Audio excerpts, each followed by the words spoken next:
जब इस गाड़ी को चलाएंगे, मैंने जो अभी तक चलाया है भाई, मैं तो कहता हूँ स्कॉर्पियो भी फेल है इसके आगे। जितनी भी आपकी ऑडियंस है, मैं तो अपनी ऑडियंस को बोलता हूँ, खुल के बोलता हूँ, रोना छोड़ दो टाटा की सर्विस को लेके। 12 बजे कॉल करके मुझे गाइड कराया कि भाई अपना इंजन ऑयल दिखाओ, लाइट क्यों आ रही है, आप ये करो, रिकमेंडेशन फुल्ली। कोई किसी ने ऐसा नहीं करा कि भाई अब फोन नहीं उठाएंगे 8 बजे के बाद हम नहीं करेंगे। 12 बजे भी मेरा फोन उठाया। इन गाड़ियों को चलाओ आप 100, 200, 500 किलोमीटर, दूसरी गाड़ी पसंद नहीं आएगी। नमस्कार दोस्तों, मेरा नाम है मोहित और आज अपने साथ में है अभिषेक भाई, और हम थोड़ा टाटा की गाड़ी के बारे में बात करने वाले हैं, जो कि होने वाली है सफारी और हैरियर। ये ना कोई रिव्यू है ना कोई ड्राइव रिव्यू है, किसी भी तरीके का हम यहाँ पे बात नहीं करेंगे, लेकिन हम बात करेंगे टाटा सफारी हैरियर क्यों कम बिक रही है, और इतनी अच्छी गाड़ी होने के बाद भी। अब ये अच्छी है या बुरी है, उसके लिए हमारे पास बैठे हैं ओनर, ये बताएंगे क्या जो मैं बोलूँगा क्या वो सच है या नहीं। तो वीडियो में जानेंगे, वीडियो में बने रहना। अगर आप भी सफारी हैरियर लेने का सोच रहे हो, या 700 या स्कॉर्पियो, ताकि हम इसके गाड़ी के बारे में आपको डिटेल में बता पाए। अभिषेक भाई एक बात बताओ, सफारी और हैरियर सेम गाड़ी है, स्पेस का फर्क है, ठीक है। गाड़ी में 7 लोग आते हैं, उसमें 5 लोग आते हैं। ऐसा क्या रीजन है जो ये गाड़ी कम बिक रही है? भाई देखो, सबसे पहला मेन रीजन तो ये है कि गाड़ियां स्टार्ट ही 20-21 लाख से होती हैं। प्राइस का है एक सबसे बड़ा, ठीक है। दूसरी चीज ये है कि अपनी जनता थोड़ी इंडिया की ना इमोशनल है। इमोशनल एज इन की उनको चाहिए कि भाई अगर और गाड़ियां पेट्रोल दे सकती हैं, 4x4 दे सकती हैं, तो हमारी टाटा जो है इंडिया कंपनी, वो क्यों नहीं दे रही है पेट्रोल में। पहले तो टाटा सफारी आती थी, पेट्रोल में भी आती थी, रियर व्हील ड्राइव भी आती थी, लेकिन अब कर दिया फॉरवर्ड व्हील ड्राइव कर दिया टाटा सफारी को, ठीक है। तो इसलिए ना कहीं वो लोग ये सोचते हैं कि भाई हम 20 से 25 लाख खर्च करेंगे तो इट्स बेटर कि ये जो चीज है और बाकी गाड़ियों में मिल रही है, तो इसलिए वो स्विच हो जाते हैं। ओके। लेकिन जब इस गाड़ी को चलाएंगे, मैंने जो अभी तक चलाया है भाई, मैं तो कहता हूँ स्कॉर्पियो भी फेल है इसके आगे। अच्छा, मुझे जो कारण लगे, देखो चलाई मैंने भी है, मुझे काफी पसंद आती है, लेकिन जो कुछ कारण मुझे लगे जो टाटा को इसमें करने चाहिए, हालांकि करेंगे तो देखो खर्चा बढ़ता है, बहुत सारी चीजें हैं, R&D करनी पड़ती है, ऐसा नहीं है कि हमने बोल दिया उन्होंने कर दिया। पहला तो आता है इसका पेट्रोल इंजन। एक इंजन की वजह से अभी तक कई गाड़ियां बर्बाद हो चुकी हैं। जैसा आप ये देख लीजिए, ये काइलैक जो इनकी लॉन्च हुई है ना स्कोडा की, वो फिनिश होगी। अब यहीं पे 700 और स्कॉर्पियो की हम बात करें, और वहीं पे हम बात करें टाटा सफारी हैरियर की, तो उनमें मिलते हैं multiple engine option, petrol diesel. यहाँ पे डीजल मिलता है। कुछ लोग ऐसे भी हैं जिन्हें सिर्फ गाड़ी लेनी है, ठीक है, अभी उनके पास पैसा आया है, उन्हें गाड़ी लेनी है, और गाड़ी लेके सिर्फ महीने में चलाते हैं 200, 250, 500 किलोमीटर, तो वो डीजल तो लेंगे नहीं। पैसा वो अच्छा कमाते हैं तो उन्हें माइलेज की टेंशन नहीं है, उन्होंने गाड़ी ले ली, पूरे महीने खड़ी रहती है, पेट्रोल गाड़ी लेते हैं। तो वो लोग भले ही उन्हें सफारी हैरियर पसंद हो, तो शिफ्ट हो जाते हैं दूसरी गाड़ी पे, पेट्रोल गाड़ी की तरफ। ये एक बड़ा कारण है। दूसरा हम बात करेंगे, सिंगल इंजन ऑप्शन गाड़ी का क्या बिगाड़ सकता है। देखिए, इतनी अच्छी गाड़ी है, फीचर अच्छे मिल रहे हैं, स्पेस अच्छा मिल रहा है, स्कॉर्पियो 700 से अच्छा, ये बिगाड़ सकता है। देखो, होंडा एलिवेट अपने सेगमेंट में सबसे अच्छी गाड़ी मैं मानता हूँ, रिलायबल है, सारी चीजें मिल रही हैं, उसके बाद भी होंडा एलिवेट को पसंद नहीं किया जा रहा है। रीजन, एक इंजन ऑप्शन। क्रेटा में 3 इंजन ऑप्शन मिलते हैं, सेल्टोस में 3 मिलते हैं, टाइगुन कुचाक में 2-2 मिलते हैं, ग्रैंड विटारा में 2-2, 3-3 मिलते हैं, MG एस्टर में 2-2 मिलते हैं, लेकिन यहाँ पे क्या है, सिर्फ एक इंजन ऑप्शन। तो ये बड़ा कारण बनता है, अगर आपकी गाड़ी में एक इंजन ऑप्शन है, गाड़ी भले ही छोटी हो या गाड़ी भले ही बड़ी हो, फर्क पड़ता है सेल के ऊपर। हाँ, काफी फर्क पड़ता है। ये नहीं कह सकते कि गाड़ी खराब है, गाड़ी नो डाउट बहुत बढ़िया है, ओनर बता देंगे इसका फीडबैक, लेकिन एक इंजन एक बड़ा मुद्दा बनता है अभिषेक भाई। 100% यार, अगर वैरायटी दूसरी दुकान पे ज्यादा है, एक पे एक ही है, तो बंदा दूसरी जगह शिफ्ट हो जाएगा, बिल्कुल जाएगा। बाकी माइलेज आप इसका कितना बताते हो? बाकी भाई माइलेज तो अच्छा है गाड़ी का। इकोनॉमी मोड में अगर माइलेज चाहिए तो इकोनॉमी मोड में चलाओ इसको। पहाड़ों पे लेके गया मैं तो अपने चैनल पे भी डाल रखा है। पहाड़ों वाली कहानी बताओ ना, पहाड़ों में कैसा परफॉर्मेंस था, कितना माइलेज दिया? भाई मैं गया बिल्कुल टॉप एंड पे, बिल्कुल मतलब जहाँ पहाड़े खत्म हो गए, वहाँ पे सनसेट और एक साथ मून को देखा, और उस लेवल पे हम चोटी पे गए थे। तो वहाँ पर ओवरऑल जो एवरेज मिला, खड़ी चढ़ाई तो नहीं थी, मतलब ऐसे था जैसे जाता है ना, धीरे धीरे ऊपर चढ़ते हैं। फुल्ली ऑक्यूपाइड थी गाड़ी, पूरा लगेज हो गया, सब रखा हुआ था। जब लास्ट में आए 800-900 किलोमीटर चला के, तो 15 का एवरेज था। अच्छा। ओवरऑल सब लगा के, बीच में स्पोर्ट्स में भी चलाई, गाड़ी खड़ी हुई एसी में भी, एसी परमानेंट ऑन था। ओके। ठीक है, तो कहीं रुके एसी चलता रहा गाड़ी का। बीच में 80-90 भी क्रूजिंग करी, 140 भी गई। ओवरऑल जितना भी हमने गाड़ी चलाई तो एवरेज निकला 14.8 था, वही हम कह सकते हैं 15 का। तो बहुत माइलेज तो बहुत जबरदस्त है इसका। ओके। इनफैक्ट टाटा कर जो अभी आई है ना, उससे भी तगड़ा माइलेज है भाई इसका। अच्छा, एक बात बताओ। हाँ। नहीं, माइलेज के मामले मैंने देखा है हैरियर का भी माइलेज अच्छा है, बहुत अच्छा है। और दूसरी बात ये है, जैसे सर्विस आपने कराई है इसकी, सर्विस कॉस्ट क्या आई है? अगर एक बंदा गाड़ी खरीदता है, वो जानना चाहता है क्या कॉस्ट आती है इसकी। भाई एक तो सबसे मेन बात ये, जितनी भी आपकी ऑडियंस है, मैं तो अपनी ऑडियंस को बोलता हूँ, खुल के बोलता हूँ, रोना छोड़ दो टाटा की सर्विस को लेके। पूरी ऑडियंस से मैं कह रहा हूँ। नहीं सुनो, मैं बता रहा हूँ, 1 मिनट में आपको यहाँ पे रोकूंगा। हाँ। जो ऑडियंस रो रही है ना, जो जो खरीददार है, ठीक है, बायर है, वो सर्विस खराब को लेके नहीं रो रहा है, वो वहाँ के बिहेवियर को लेके। मैं बता रहा हूँ, वही मैं बता रहा हूँ। देखो, अब ये मैं एक्सेप्ट करता हूँ कि एक जगह पे एम्बियंस काफी खराब था वहां पे। अब देखो, ये नहीं कह सकते कि सिर्फ टाटा का, कभी कभी ऐसा होता है कि मैं खुद बिजनेस करता हूँ, सामने वाला कस्टमर नहीं समझता, हमें भी गुस्सा आ जाता है। बिल्कुल। ठीक है, तो अब जो वहां पे टाटा में हुआ होगा, ये नहीं कह सकता कि सिर्फ टाटा ही खराब है, हो सकता है कि कोई कस्टमर भी हो सकता है। मैं ये नहीं कह रहा कि टाटा 100% ठीक है। जो भी हमारे सामने केस सुनने में आया, हमें डेप्थ नहीं पता एक्चुअली में वहाँ क्या हुआ। ये तो एम्बियंस की बात हो गई अलग। ठीक है। दिल्ली एनसीआर में अभी तक मैंने सर्विस कराई है, मैंने हापुड़ यूपी में भी करवाई है, अपना गाँव मेरा वहीं पड़ता है। दिल्ली के अंदर भी कराई है, दो सर्विस हुई है। अभी तो 15,000 पे रिसेंट करवा के आ रहा हूँ भाई। एम्बियंस मेरे साथ बहुत अच्छा। मैं गया था पहाड़ों पे, ठीक है, मैंने अपनी वीडियो में उन बंदों का पर्टिकुलर नाम मेंशन करा है, सुनील जी आपके सामने बोलूंगा, और एक अविनाश जी, ठीक है, 12 बजे कॉल करके मुझे गाइड कराया कि भाई अपना इंजन ऑयल दिखाओ, लाइट क्यों आ रही है, आप ये करो, रिकमेंडेशन फुल्ली। कोई किसी ने ऐसा नहीं करा कि भाई अब फोन नहीं उठाएंगे 8 बजे के बाद हम नहीं करेंगे। 12 बजे भी मेरा फोन उठाया।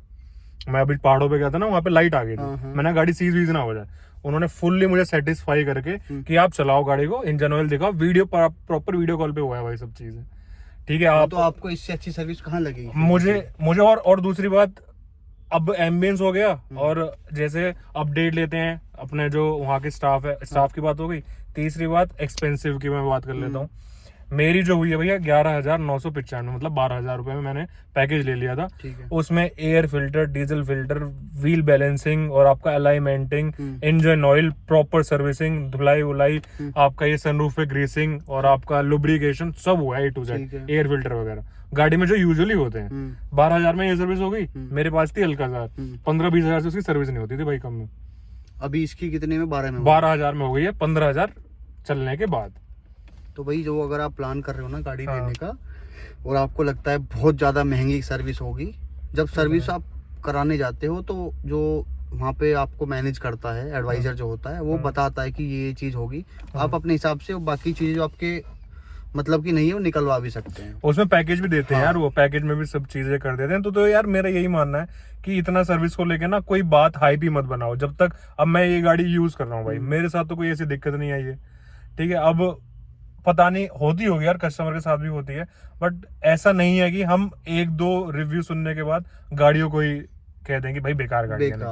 ठीक, इतनी बड़ी गाड़ी के बाद भाई 12,000 सर्विस में तो बहुत सही लगी। नहीं 12,000 ठीक है यार, मेरी टाटा टिगोर की 10,000 में सर्विस हुई है, गाड़ी चल चुकी है 80,000, तो 10,000 रुपए। देखो आपकी 80,000 में चल गई ना, जब शायद ज्यादा चले तो शायद हो सकता है कि आगे ये 15-16 जब आपकी 80 चले तो सर्विस 15-20 भी मांगे, लेकिन यार 80 भी मैं तो बता रहा हूँ बहुत कम खींचते हैं लोग। 50-60 में चेंज कर देते हैं गाड़ियाँ। बताना है सच, ऑडियंस सही, मैं झूठ नहीं बोलूंगा। 50-60 में भाई काफी लोग चेंज कर देते हैं, चलती नहीं है। एक बंदे ने 10 साल से पुरानी जो i10 2010 में लॉन्च हुई थी, उसकी आज तक चली 28,000 किलोमीटर। अरे नहीं, ये है यार जो लोग बोलते हैं ना हम तो 10 साल के लिए लेंगे गाड़ी। भाई साहब 10 साल में आगे क्या होगा आपको ही नहीं पता, हमारा तो छोड़ो, आपको ही नहीं पता। दूसरा, टाटा को क्या क्या करना चाहिए? टाटा को भाई, एक तो अभी जिस तरीके से महिंद्रा खेल रहा है ना भाई, जिस लेवल पे महिंद्रा खेल रहा है, हाँ। अभी टाटा फैन बॉय तो खैर उसको कुछ नहीं मान रहे। एक टाटा फैन बॉय है, उसने मुझे बोला कि ये क्या मजाक कर दिया महिंद्रा ने। अब भाई उसने खुद भी एक्सेप्ट किया, कह रहा हो सकता है मैं टाटा फैन बॉय हूँ इसलिए मुझे लग रहा है पसंद नहीं आ रही गाड़ी। नहीं, टाटा फैन बॉय भाई, मैं टाटा फैन बॉय और महिंद्रा फैन बॉय दोनों हूँ। ठीक है, अब जैसे आप और मैं यूट्यूबर है, आप मेरे से कोई आपकी मिलियन में चली गई, तो मैं एक हेल्दी कंपटीशन रहता है कि भैया के पीछे लगना है। तो हमें ऐसा सोचना चाहिए कि अगर टाटा किसी चीज में कम है तो महिंद्रा से कुछ देखे कैसे अप्लाई करना है, या महिंद्रा को ये देखे कि टाटा कुछ कुछ चीजों में आगे तो कैसे, वो मतलब हेल्दी, एक इंडियन ब्रांड है तो ऐसे हेल्दी कंपटीशन होना चाहिए मेरे अकॉर्डिंग। अब ये कौन लड़वाता है? हम जैसी गाड़ी, हम जैसे लड़वाते ये महिंद्रा आओ भाई डिशुम ये करे तो कमेंट बॉक्स में गाली गलौच हो जाती है, इस लेवल की हो जाती है, हम बता नहीं सकते वीडियो में आपको। बाकी मैं आपका उसका आंसर देता हूँ क्या क्या चीज चेंज करनी चाहिए। एक तो भाई सर्विस सेंटर इंडिया के अंदर अभी तक तो मेरा एम्बियंस बहुत अच्छा है, बट फिर भी जितना भी मैंने सुना है उसमें बदलाव होने की आवश्यकता बहुत है, नेसेसरी बहुत है वो। नेसेसिटी इसलिए क्योंकि एक तो हमारी जितनी भी इंडिया के अंदर जिस हिसाब से चेन खोल रखी है Hyundai मारुति ने सर्विस सेंटर को लेके, टाटा अभी कहीं ना कहीं वहां लैग कर रही है। टाटा लैग कर रही है सर्विस सेंटर्स को लेके, जिस हिसाब से रिलायबिलिटी, फिट एंड फिनिश को लेके भी टाटा को अपना work, technical fit and finish और service centres day by day जितने और इम्प्रूव होते जाए और जितनी खुलती जाए चेन इंडिया के अंदर, इन पे वर्क करना चाहिए। देखो इस मुद्दे पे थोड़ा मैं बात करूंगा। सर्विस सेंटर और जो जंग लगने वाली रस्टिंग की प्रॉब्लम है ना, इसका कारण बताता हूँ। देखियो जो आगे गाड़ियां आएंगी उनमें मुझे उम्मीद है रस्टिंग वाला इशू नहीं आएगा भाई। तो टाटा ने अपना नया प्लांट में ना ये चीजें बदली है। मैंने लास्ट टाइम देखा इनका जो कहाँ पे प्लांट है, वो फोर्ड वाला जो प्लांट है, ठीक है, उसमें टाटा ने ये चीजें बदली है। अब रस्टिंग का इशू नहीं आएगा। फिट एंड फिनिश की मैं बात करूं तो ये सभी गाड़ियों में नहीं है। जैसे मान के चलो आपकी सफारी में था, हाँ है ठीक है, थोड़ा सा है, और एक दो नेक्सॉन मैंने देखी उनमें भी था, लेकिन ये सबके प्रोडक्ट में नहीं है। पॉइंट तो ये आगे से हो सकता है और एक दो साल के बाद ना हो, क्योंकि टाटा ने जैसे एंट्री भी दरअसल नेक्सॉन के बाद मारी है 2017-18 के बाद। यार समय लगता है हर चीज को करने में। ऐसा नहीं है दूसरी गाड़ियों में पैनल गैप नहीं है जैसे कि आपकी महिंद्रा हो गई, सभी में होता है, बस नोटिस करने वाली बात है। और टाटा का जो है एक हमारे यहाँ पे कहते हैं ना हवा बनाया हुआ है, इसकी हवा बना दी है तो लोगों को ऐसा लगता है। वैसे टाटा को सर्विस की मैं बात करूँ, इनके सर्विस सेंटर चलो नंबर्स में जितने भी हों, इनका जो सर्विस बिहेवियर है स्टाफ का उससे थोड़ा स्ट्रिक्ट एक्शन लेना चाहिए। दिल्ली को छोड़ के बाकी जहाँ पे भी मेट्रो सिटी तो छोड़ दो, तो लोग खुद ही टाइट कर देते हैं। बाकी हाँ होना चाहिए रीजन ये है, मैं एक एग्जांपल देता हूँ। अगर आप रूरल एरिया में गए, वहाँ पे कस्टमर भी रूरल है, जो काम कर रहा है वो भी रूरल, गर्मा गर्मी होगी तो दोनों अपने रूप में आएंगे। पॉइंट है, नहीं है? ये भी सही बात है। सिटी में क्या है, करने वाला भी सिटी वाला है, करवाने वाला भी सिटी वाला है, दोनों रहते हैं नरम मिजाज के। वो अपने वे में समझाता है, वो अपने वे में समझ जाते हैं। दूसरी बात, यहाँ की चीजों को जो यहाँ पे जो सर्विसिंग वाले हैं ना, उनको नॉलेज भी है, वहाँ पे नॉलेज भी नहीं है। बिना नॉलेज के वहाँ पे झगड़ भी पड़ते हैं। रीजन यही ना, रूरल वाला है ना। यहाँ पे क्या है, Hyundai में सर्विस करता था एक पर्सन, हाँ, उसने ज्वाइन कर लिया टाटा, तो उसे एक्सपीरियंस है। वहाँ पे क्या है, वो बंदा लगा है डायरेक्ट वहाँ पे जो नॉलेज वाला बंदा है वो सीनियर है, उसके नीचे वाला जो सीनियर है, लेकिन जो नीचे के लोग हैं वे तो वहाँ पे न्यू ज्वाइन है ना। एक्चुअली भाई मैंने भी ये भी सुना है कि वहाँ पर जैसे सेटिंग होती है अपने रूरल एरियाज में कि भाई ले लगवा दियो यार भाई को जरा काम, ऐसा भी ना, मतलब वहाँ पे लोग आए हैं, ठीक है। अब जैसे मेरा कोई भाई क्या दोस्त था जानकर, वो टाटा में लग गया, मैंने उससे बहुत सिंपल क्वेश्चन करे, वो बेचारा नहीं बता पाया। हालांकि उसमें बंदे में कोई कमी नहीं है, लेकिन जब कस्टमर ऐसा मैं बन के जाऊँ, मैं कहता पागल का बच्चा है क्या, कुछ ऐसे बोल दूंगा। क्या तो जो पूछ रहा हूँ बता ही ना रहा है, स्टाफ को बोला, वो भी अपने रूप में आ जाएगा, अपने रूप में आ जाएगा एक टाइम के बाद। तो ये कॉन्ट्राडिक्ट करती हैं चीजें। तो टाटा को ना जैसे एक टीचर क्लास लेता है, ऐसा कुछ इनका रखना चाहिए, रखना है, और है भी, इनका होगा भी, लेकिन उसका कोई फायदा नहीं हो रहा है। तो ये चीजें करनी चाहिए, क्योंकि जिस लेवल पे आप गाड़ी बना रहे हो, जिस लेवल पे आप काम कर रहे हो, यार रेंज रोवर से गाड़ी मानते हैं टाटा की गाड़ी। अरे जितने कम टाइम में जितना सुधार है ना टाटा में अपने आप को भी, उस लेवल पे जो कंपनीज हैं 1800 1900 कम से कम 100 125 साल लगाती हैं पूरे ब्रेक प्रोडक्ट को बनाने में, टाटा ने अपने विद इन 8 साल के 2016-17 की आप जो बात कर रहे हो, अपने आप को ऐसा उठाया है, इस लेवल पे उठाया है कि कहीं ना कहीं इतनी तेजी से उठे हैं। तो ये चीजें हम एक्सपेक्ट कर सकते थे या एक्सेप्ट भी करनी पड़ेंगी कि हाँ भाई ये चीजें देखने को मिलेंगी।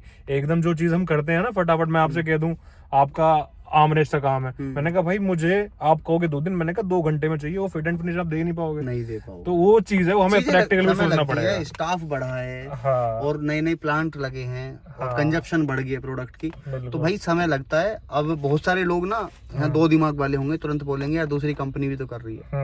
भाई दूसरी कंपनियों का एक लेवल है अपने आप में। हाँ, पॉइंट है। ठीक है, वो पहले से काम करती आई है। अभी तुम 2015 तक देखो टाटा की गाड़ियाँ, 15 फीचर का एफ नहीं था। हाँ। ठीक है, लुक और रोड प्रेजेंस नहीं आती। महिंद्रा का देखो आप, हाँ, अभी देख लो आप, ये XUV 500 से पहले वाली गाड़ी कितनी भी देख लो आप, वही पीछे लटका हुआ टायर, वही अपना खेत में चलने वाली गाड़ी। मैडम बैट बोलेरो, लेकिन हाँ बोलेरो है तगड़ी गाड़ी है, बोलेरो है, तोड़ उसका नहीं है ना। लेकिन अब देखो महिंद्रा ने जो अभी इलेक्ट्रिक लॉन्च की, भाई साहब वो तो भाई नेक्स्ट और लेवल। दोनों कंपनियों के लिए भाई थम्स अप है। बिल्कुल है। मतलब ये कर्व कूपे, मतलब कर्व कूपे, और ये बी कूपे SUV जो है, हमारी उम्मीद से परे है। हाँ। अगर एक चीज मैं आपको एक आइडिया दूंगा, अभी हमारी जबान चलाने से कुछ नहीं होगा, बिल्कुल।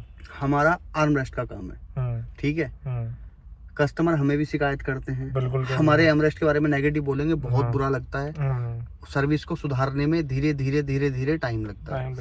लेकिन ये बहुत बड़ी बात है, जिस तरीके की कर्व, और इन्होंने ये जो B6 वाली जो है इनकी इलेक्ट्रिक, ये डिजाइन जो दिया, 20 लाख रुपए में दे रहे हैं यार ये गाड़ी। हम तो दोनों, पहले हमें ये गाड़ी देख के लगता था कि ये होगी 1-2 करोड़ की, लेकिन अब क्या है, 20 लाख में मिल रही है। एग्जैक्टली भाई। तो अपनी जो धनराशि है वो इंडिया में खर्च करो, बेहतर होगा। बाकी चॉइस आपकी, ऐसा कोई प्रेशर नहीं है भाई, आप Hyundai ले लो या MG ले लो, ऐसा कोई इशू नहीं है। लेकिन कोशिश ये करो कि अपना पैसा अपने देश में जाए।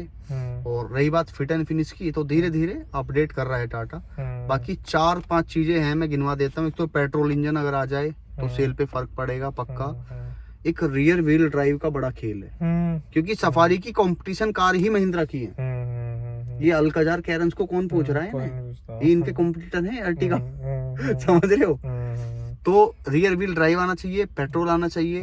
दूसरा 4x4 भी होना चाहिए। 4x4 तो चलो ठीक है, जैसे उसमें आता है ना 700 में ऑल व्हील ड्राइव, वो भी आ जाए तो भी चलेगा।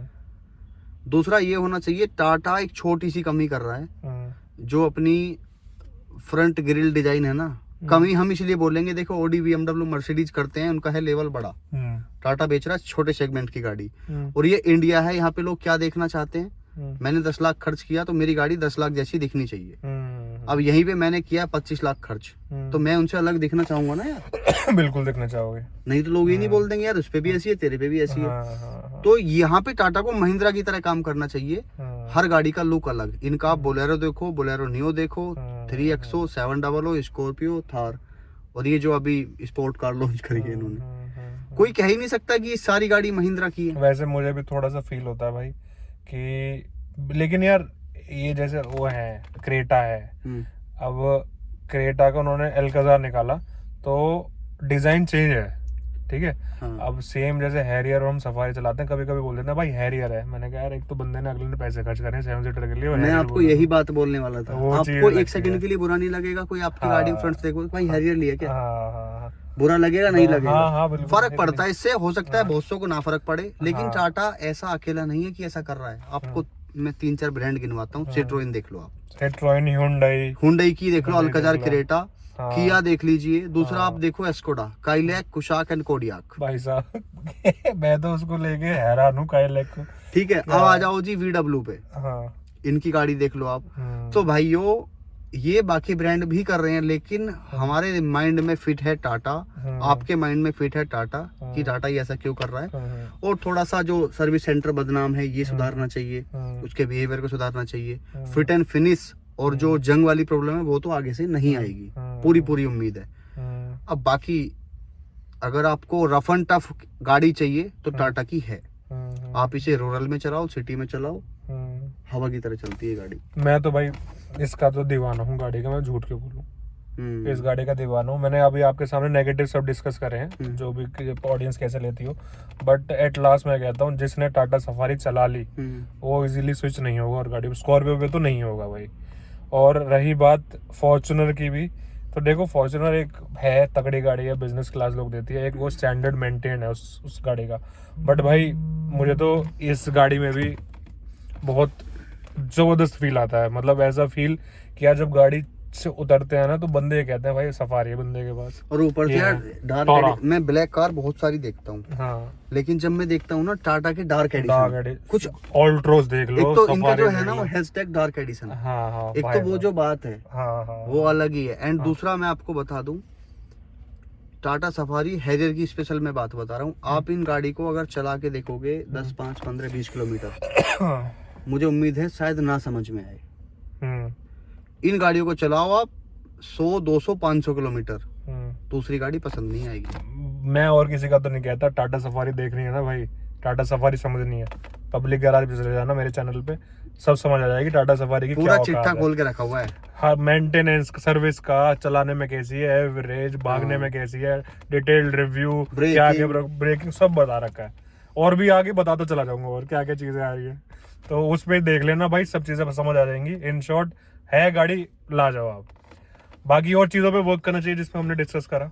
बाकी आप कमेंट करके बताओ क्या हमसे ऐसा मिस हो गया जो आप कहना चाहते हैं, वो कमेंट जरूर कर देना। नेक्स्ट टाइम हम वीडियो कवर करेंगे उसके लिए भी। वीडियो देखने के लिए बहुत बहुत धन्यवाद, और वीडियो पसंद आई लाइक जरूर कर देना, वीडियो को शेयर भी, सब्सक्राइब भी चैनल को। Thank you.